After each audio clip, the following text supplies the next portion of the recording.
ونشهد أن لا إله إلا الله وحده لا شريك له ونشهد أن سيدنا وسندنا وحبيبنا ومولانا محمدا عبده ورسوله صلى الله عليه وعلى آله وأصحابه وسلم أما بعد فقد قال الله تعالى في كلامه المجيد أعوذ بالله من الشيطان الرجيم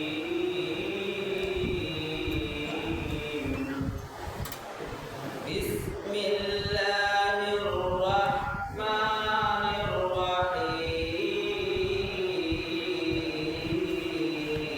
الرحيم يا أيها الذين آمنوا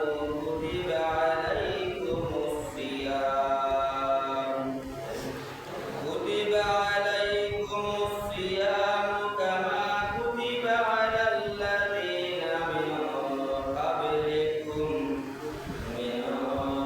قبلكم لعلكم تتقون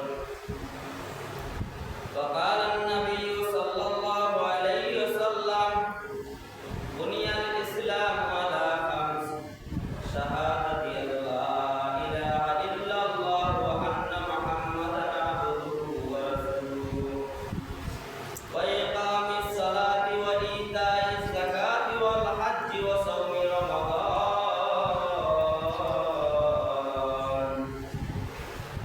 صلى الله على سيدنا ومولانا محمد وعلى آله وأصحابه وسلم اللهم صل على سيدنا مولانا محمد وعلى آله سيدنا مولانا محمد لا إله إلا الله لا إله إلا الله لا إله إلا الله لا إله إلا الله لا إله إلا الله محمد رسول الله صلى الله عليه وسلم آمنت بالله صدق الله مولانا العظيم وصدق رسوله النبي الكريم ونحن على ذلك من الشاهدين والشاكرين والحمد لله رب العالمين Saatnya nama Dusura serta Allah Rabbul Alamin serta Rabbul Kita mudah supaya maafkan supaya boleh amin Allah Rabbul Alamin সামনে যেহেতু আমাদের রমজান মাস এই রমজান মাসকে রব্বুল আলামিন খুশি রাখার জন্য চিন্তা মুদ্রা সবাই মাফ করে সবাই বলে আমিন বাইতুল মুদার মসজিদ শান্তিনগরের উদ্যোগে বার্ষিক ওয়াজ মাহফিলের আজকে সম্মানিত সভাপতি সাহেব এবং আমার সামনে উপস্থিত সর্বস্তরের দাবিনী জনতা ছাত্র ভাইরা মিছিলগুলা উলামায়ে কেরাম সহ এবং পর্দানিশীন মা ও বোনেরা আমি অদমের পক্ষ থেকে সর্বপ্রথম বক্তব্য শুরুতে গ্রহণ করুন শান্তি ভাই আসসালামু আলাইকুম ওয়া রাহমাতুল্লাহি ওয়া বারাকাতুহু সবাই বলে সালাম দেওয়াটা সুন্নাত সালামের জবাব দেওয়াটা কিন্তু ওয়াজিব আপনারা যদি জবাব না দেন সালামের তাহলে গুনাহ হবে কি হবে গুনাহ হবে এই জন্য সালামের জবাব দেয় আসসালামু আলাইকুম ওয়া রাহমাতুল্লাহি ওয়া বারাকাতুহু ওয়া আলাইকুম আসসালাম ওয়া রাহমাতুল্লাহি ওয়া বারাকাতুহু আমি আপনাদের সামনে মানবতার মুক্তি সুন্নাত পবিত্র আল কুরআনুল কারীম থেকে একটা আয়াত তিলাওয়াত করেছি আল্লাহ হাবিব সাল্লাল্লাহু আলাইহি সাল্লামের অসংখ্য অগণিত হাদিসের ভান্ডার থেকে একটা হাদিস পাঠ করেছেন উক্ত আয়াত এবং হাদিসকে সামনে রেখে যেহেতু সামনে রমজান মাস সিয়াম সাধনার মাস মুক্তির মাস নাজাতের মাস এই জন্য এই মাস সম্পর্কে এই রমজান মাসের রোজা সম্পর্কে কিছু কথা বলবো। রব্বুল আলামিন আমাকে আমলে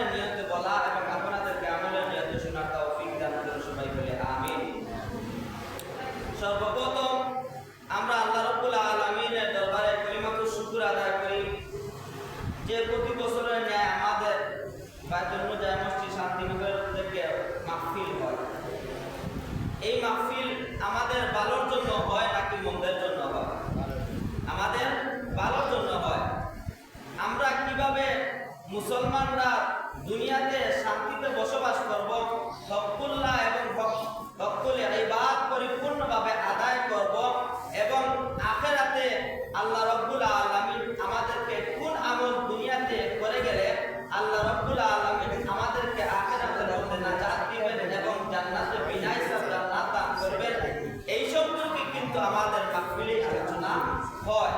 এই জন্য এই সমস্ত মুবারক মাহফিল আমাদের ফায়দার জন্য হয় নাকি বেফায়দার জন্য হয়? সবাই বলি ফায়দার জন্য হয় নাকি বেফায়দার জন্য হয়? ফায়দার জন্য হয়। আমাদের ফায়দার জন্য এই সমস্ত মাহফিল হয়। এই জন্য এই সমস্ত সুবেদ আলী 50 টাকা এবং আরো এক ব্যাগ বেতন। আল্লাহ রাব্বুল আলামিন সরকার কবুল আর মঞ্জুর করুন। সবাই বলে আমিন। ইয়া রাব্বুল আলামিন, পরওয়ারদিগার মালিক আল্লাহ, তোমার বান্দা এবং বান্দিকে মওলা, আয় আল্লাহ, কুরআনের কথা হয়, হাদিসের কথা হয়, রব্বুল আলামিন জাহান্নামের আগুন থেকে কিভাবে বাঁচবো এই সমস্ত কথা বলা হয়। উলামায়ে কেরামগণ বলেন, রব্বুল আলামিন আকরামুল আকরামিন এই মাহফিলকে সফলতা করার জন্য, এই মাহফিলকে সামনে অগ্রসর করার জন্য, এই মাহফিল যাতে করে পরিপূর্ণভাবে হয়, এই সমস্ত মাহফিলের মধ্যে উলামায়ে কেরামগণ যারা আসেন তারা যেন সঠিক তারা সম্মান পেয়ে যান এবং আমরা যারা আছি সঠিক আমাদের সামনে যেন দাওয়াতটা পৌঁছিয়ে যান। এই জন্য অনেক আপনার বান্দা বান্দিরা রব্বুল আলামিন অনেক আপনার বান্দা বান্দিরা দান সদকা করেন। রব্বুল আলামিন সমস্ত দান সদকাকে কবুল আর মঞ্জুর করুন। সবাই বলি আমিন। তো এই জন্য মাহফিলকে সাকসেসফুল করতে হলে আমাদেরকে দুইটা জিনিসের প্রয়োজন। কয়টা জিনিসের প্রয়োজন? দুইটা জিনিসের প্রয়োজন। এর মধ্যে একটা জিনিস হচ্ছে আমরা উপস্থিত থাকা।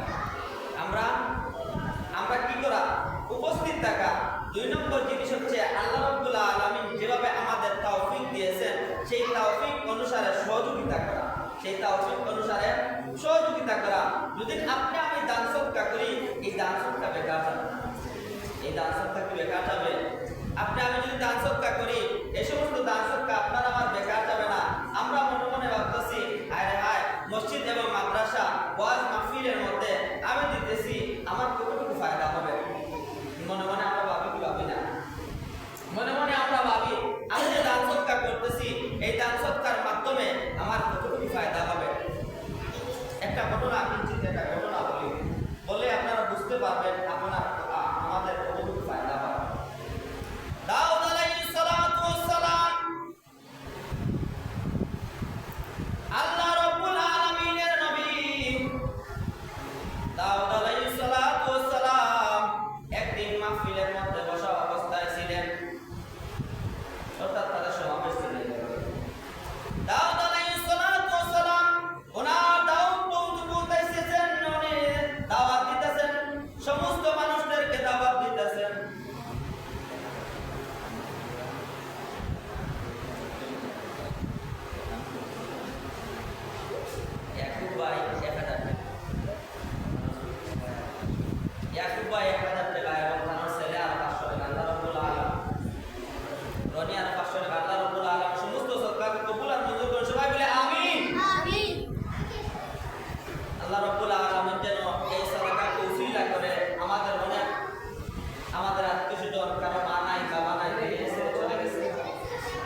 আমার ঘর, আমি রব্বুল আলামিনের ঘর, ওই ঘরের মধ্যে দিতেছে যাতে করে ওই সাদাকার উসিলা আমি রব্বুল আলামিন তাদেরকে মাফ করে দেয়। তখন ঘটনা বলতেছিলাম, দাউদ আলাইহিস সালাতু ওয়াস সালাম বসা অবস্থায় এমত অবস্থায় তাদেরকে দাওয়াত দিতেছে। হঠাৎ করে একজন যুবক সামনে আজরাইল আলাইহিস সালাতু ওয়াস সালাম দাউদ আলাইহিস সালাতু ওয়াস সালামের সামনে উপস্থিত। দাউদ আলাইহিস সালাতু ওয়াস সালাম জিজ্ঞাসা করলেন, আজরাইল তুমি মুচকি মুচকি হাসতেছো কেন? বুঝতে পারি নাই তুমি কেন মুচকি মুচকি হাসো? ও আজরাইল কারণটা কি আমাকে বলো না কেন? আজরাইল আলাইহিস সালাতু ওয়াস সালাম দাউদ আলাইহিস সালাতু ওয়াস সালামকে বললেন, ও নবী আমি কেন মুচকি মুচকি হাসি তুমি আপনি কি জানেন না? আমি মুচকি মুচকি হাসতেছি ওই সামনে যে যুবকটা বসা অবস্থায় আছেন, ওই যুবকটা মাহফিল থেকে যাওয়ার পর, ওই যুবকটা ওই মাহফিল থেকে যাওয়ার পর তার জানকে আমি কবজ করব, আর সে কিন্তু খুবই আনন্দ খুশির মধ্যে সে বসে আছে। যে সময় মাহফিল শেষ সবাই চলে গেল। পরের দিন কয়েকদিন পর আবার মাহফিল হলো। এমন অবস্থায় বসা অবস্থায় আজরাইল আলাইহিস সালাতু ওয়াস সালাম আবার সেই রকম এসে বসে পড়লেন। দাউদ আলাইহিস সালাতু ওয়াস সালাম জিজ্ঞাসা করলেন, ও আজরাইল আজকে কি অবস্থা বুঝতে পারলাম না, তুমি তো এখনো মুচকি মুচকি হাসতেছো এবং আমি তো দেখতেছি তুমি যে বিগত কয়েকদিন আগে বলেছিলা ওই যুবকের লাশটা তুমি কবজ করবা, কিন্তু এখনো তো দেখি ওই যুবকটা এখানে বসা অবস্থায় আছে, তার জান তো তুমি কবজ করো নাই। আজরাইল আলাইহিস সালাতু ওয়াস সালাম ডেকে বললেন, ও দাউদ আলাইহিস সালাতু ওয়াস সালাম যে সময় তার সময় এসে গেছে একটি সেকেন্ডও হিসাব করা হয় না, একটি সেকেন্ডও অপেক্ষা করা হয় না। যেমন ভাবে সাদ্দাত একটা অট্টালিকা বানিয়েছিল, সে মনে মনে ভাবতেছিল সে জান্নাত তৈরি করবে। সাদ্দাত ভাবছিল যে সে একটা জান্নাত বানাবে দুনিয়াতে। সব কিছু তৈরি করে সব কিছু শেষ, এখন সাদ্দাত গিয়ে ঢুকবে জান্নাতে, কিন্তু ঢুকতে পারে নাই। মালিকুল মউত এসে গেছেন, তার জান কবজ করে নিয়ে গেছেন। রব্বুল আলামিনের কাছে বলছিল, ও রব্বুল আলামিন মালিক আমি এত কষ্ট করে এত সাধনা করে একটা জান্নাত বানিয়েছি, আজ ওই জান্নাতের মধ্যে আমি ঢুকবো, কিন্তু আপনি তো আমাকে বাধা দিতেছেন, আজরাইল তো আমার জান কবজ করে নিতেছেন। আজরাইল আলাইহিস সালাতু ওয়াস সালাম বললেন, তোমার সময় শেষ হয়ে গেছে, তুমি জান্নাতের মধ্যে তুমি দুনিয়া দিয়ে জান্নাত তৈরি করেছো, ওই জান্নাতের মধ্যে তুমি ঢুকতে পারবে না, তোমার হুকুম নেই ঢোকার জন্য, সাথে সাথে তোমার জান কবজ করে নেওয়া হবে। দাউদ আলাইহিস সালাতু ওয়াস সালাম বললেন, আজরাইল রে আমি তো বুঝতেই পারি না তুমি কেন আজ পর্যন্ত এই যুবকটা জীবিত আছে। আজরাইল আলাইহিস সালাতু ওয়াস সালাম বললেন, ও দাউদ আলাইহিস সালাতু ওয়াস সালাম যে সময় তার সময় এসে গেছে আমি তার জান কবজ করার জন্য চলে গেলাম তার সামনে। হঠাৎ করে রব্বুল আলামিন আমাকে আদেশ করেছেন, ও আজরাইল থামো থামো, আজরাইল তুমি থামো, তুমি ওই ব্যক্তির ওই যুবকের জান কবজ করতে পারবে না, ওই যুবকের জান তুমি নিতে পারবে না, কারণ আমি রব্বুল আলামিন ওই যুবকের হায়াতের মধ্যে 60 বছর বৃদ্ধি করে দিয়েছি। কত বছর? 60 বছর। এখন তো আশ্চর্য হয়ে গেলেন দাউদ আলাইহিস সালাতু ওয়াস সালাম বলে, আজরাইল বুঝতে পারলাম না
জুয়েল মিয়ার আব্বা 1000 টাকা দান করছেন, আল্লাহ রাব্বুল আলামিন সদকার কবুল আর মঞ্জুর করুন, সবাই বলে আমিন।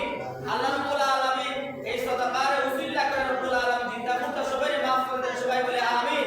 আল্লাহ রাব্বুল আলামিন যারা কবরের মধ্যে তুমি শাস্তির মধ্যে আছো, যে সমস্ত বান্দাবান্দি দান সদকা করবা এবং সামান্য করবা, আল্লাহ রাব্বুল আলামিন সমস্ত উসিলা করে জিন্দা মুর্দা সবাই মাফ করে দেন, সবাই বলে আমিন। আল্লাহ রাব্বুল আলামিন আমাদের আত্মীয়-স্বজন যারা দুনিয়ায় ছেড়ে চলে গেছেন সবাইকে মাফ করে দেন, সবাই বলে আমিন। তো বলতেছিলাম আল্লাহ রাব্বুল আলামিনের কাছে আজরাইল জিজ্ঞাসা করলেন, আল্লাহ রাব্বুল আলামিন ডাক দিয়ে বললেন, আজরাইল আমার ওই ভিক্ষুক যখন ওই যুবকের কাছে চেয়েছিল তুমি আমাকে সাহায্য করো, ওই যুবক 6 দিরহাম দিয়েছিল। কয় দিরহাম? 6 দিরহাম। ওই যুবক 6 দিরহাম দিয়েছিল। সে নিয়ম করেছিল, রব্বুল আলামিন আমি তোমার বান্দাকে আমি 6 দিরহাম দান করলাম, রব্বুল আলামিন এর জাযা রব্বুল আলামিন আমি জানি তো তুমি নিজেই দান করবা। এমত অবস্থার সাথে সাথে ভিক্ষুক দুহাত তুলে রব্বুল আলামিনের কাছে যাইল, আল্লাহ রব্বুল আলামিনকে বলল, ও রব্বুল আলামিন মালিক তোমার বান্দা আমি বলার সাথে সাথে 6 দিরহাম দান করেছে, আমাকে 6 দিরহাম দিয়ে সহযোগিতা করেছে, রব্বুল আলামিন তোমার বান্দার নেক খায়া তুমি দান করো, আল্লাহ রব্বুল আলামিন সাথে সাথে কবুল করে নিলেন। সুবহানাল্লাহ। আল্লাহ রব্বুল আলামিন বললেন, আমার ওই ভিক্ষুক যখন যুবকের কাছে দিয়েছিল, যুবক 6 দিরহাম দিয়েছিল, আমি দেখলাম ভিক্ষুক আমি দোয়া করছে আমি রব্বুল আলামিনের কাছে, কিন্তু আমি রব্বুল আলামিন তো কিপটা না, আল্লাহ কিপটা না। আল্লাহ রব্বুল আলামিন বলেন, আমি তো কিপটা না, যেহেতু আমার বান্দা ইখলাসের নিয়তে সহি নিয়ত করে 6 দিরহাম দিয়েছে, আমি রব্বুল আলামিন এই 6 দিরহামের বিনিময়ে 1 দিরহামে 10 বছর, এইভাবে আমি রব্বুল আলামিন 60 বছর তার হায়াত বাড়িয়ে দিয়েছি। তাহলে সদকার দ্বারা ফায়দা হয় কি হয় না? সদকার দ্বারা ফায়দা হয়। আমি আসলে এই বিষয়ে আমার আলোচনা না, যেহেতু আমার আলোচনা হচ্ছে শ্রম সম্পর্কে, রোজা সম্পর্কে, সংক্ষিপ্ত সময় যেহেতু আসরের সময় নিকটবর্তী, এই জন্য কিঞ্চিত কিছু রোজা সম্পর্কে আলোচনা করব। শ্রম শব্দটি এর অর্থ হচ্ছে বিরত থাকা, অর্থাৎ রোজা। শ্রমের শব্দ হচ্ছে আরবি শব্দ, যার অর্থ হচ্ছে রোজা, যার অর্থ হচ্ছে রোজা। আর রোজা কোনটি? যেটা থেকে বিরত থাকা হয়। রোজা হচ্ছে কি? শ্রম হচ্ছে কি? বিরত থাকার নাম হচ্ছে শ্রম। রোজা, রোজার নাম অর্থ কি? বিরত থাকা হয়। এখন বিরত কোন সময়? পরিভাষায় শ্রম বলা হয় সুবে সাদিক থেকে নিয়ে সূর্যাস্ত পর্যন্ত, অর্থাৎ সূর্য ডুবার আগ পর্যন্ত খানা পিনা এবং নিজের চাহিদা ইত্যাদি যা কিছু নিজের আছে চাহিদা ইত্যাদি সহ সমস্ত থেকে বিরত থাকার নাম হচ্ছে শ্রম। খানা পিনা এবং নিজের চাহিদা, নিজের আকাঙ্ক্ষা, যে সমস্ত জিনিস দ্বারা পূরণ করা হয়, এসব থেকে সব কিছু থেকে বিরত থাকার নাম হচ্ছে শ্রম, রোজা। তাহলে আমরা পাইলাম রোজা শাব্দিক পারিভাষিক অর্থ। এখন হচ্ছে রোজা রাখলে আমাদের ফায়দা কি হবে এটা জানা দরকার আছে কি না? আছে। রোজা রাখলে ফায়দা কি হবে জানা দরকার না? জানা দরকার। সর্বপ্রথম রোজার ফায়দা থেকে আগে আমরা বলি ক্ষতি কি হবে। সর্বপ্রথম একটু জানি না, জানলেই পরবর্তীতে ফজিলত, রোজার অসংখ্য অগণিত ফায়দায় সমূহ বর্ণিত রয়েছে। এখন রোজা না রাখলে আমাদের যারা রোজা রাখবে না তাদের শাস্তি কি হবে সেই সম্পর্কে কিছু কথা বলি। নবী করিম সাল্লাল্লাহু আলাইহি ওয়াসাল্লাম ফরমাইয়াছেন, একদিন তিনি ঘুমিয়েছিলেন। কি ছিলেন? ঘুমিয়েছিলেন। নবী করিম সাল্লাল্লাহু আলাইহি ওয়াসাল্লাম বলেন, আমি ঘুমিয়েছিলাম, হঠাৎ করে দেখি দুইজন ব্যক্তি এসে আমার দুই হাতের মধ্যে হাতে ধরলেন, দুই হাতে দুইজনে ধরলেন, দুইজনে দুই হাতের মধ্যে ধরলেন, দিয়ে নিয়ে যেন আমাকে কোন স্থানের মধ্যে যাচ্ছেন আমি বুঝতেই পারি না।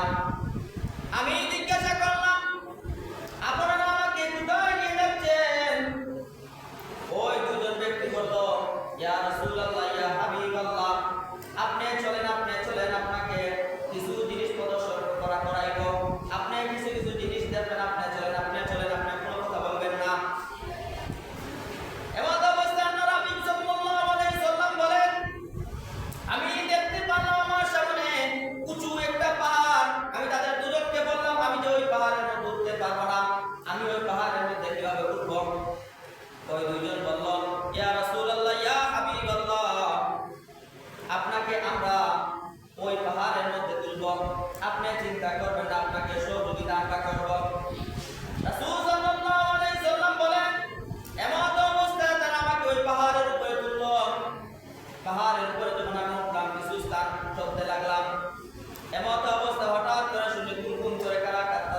দুনিয়ায় থাকা অবস্থায় যারা রোজা রাখে নাই ওই সমস্ত ব্যক্তিরা তারা কি করতেছে?